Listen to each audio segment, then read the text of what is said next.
ঈদের ছুটি শেষে রংপুরের বাস স্ট্যান্ডগুলোতে যাত্রীদের উপচে পড়া ভিড়। অতিরিক্ত ভাড়া আদায়ের অভিযোগ রয়েছে পরিবহনগুলোর বিরুদ্ধে। রংপুরে ঈদ ফেরত যাত্রীদের ভিড় বেড়েছে, তবে যৌথ বাহিনীর নজরদারিতে সড়ক মহাসড়কে যানজট হয়নি। পরিবহনগুলো অতিরিক্ত ভাড়া আদায় করায় বিপাকে যাত্রীরা। মোটর শ্রমিক ইউনিয়ন জানিয়েছে, অতিরিক্ত ভাড়া নেওয়ার বিষয়টি তাদের জানা নেই, তবে অভিযোগ পেলে ব্যবস্থা নেওয়ার কথা জানিয়েছে তারা। যারা নিচ্ছে তারা আমাদের অবশ্যই শ্রমিক না, তারা আমাদের কোনো লিখিত নাই। তাদেরকে যদি প্রশাসন ধরে আমাদের কোনো অভিযোগও নেই।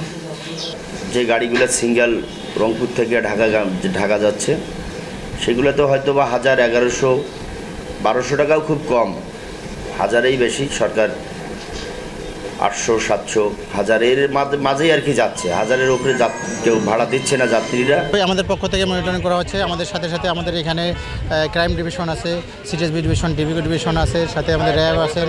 তারাও সার্বক্ষণিক চেষ্টা চালিয়ে যাচ্ছে।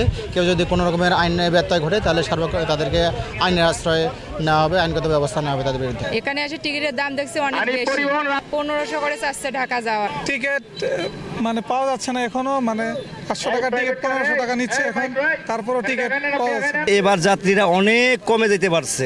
আজকে অন্য বারের মতো আজকে সিটের ভাড়া তো 1500 টাকা, এখন মানুষের যাচ্ছে 1100 টাকা, 1000 টাকা, 1200 টাকায়। ওয়ালটন আবারও মিলিনিয়ার অফারে ওয়ালটন ফ্রিজ কিনে আপনিও হয়ে যেতে পারেন মিলিয়নিয়ার।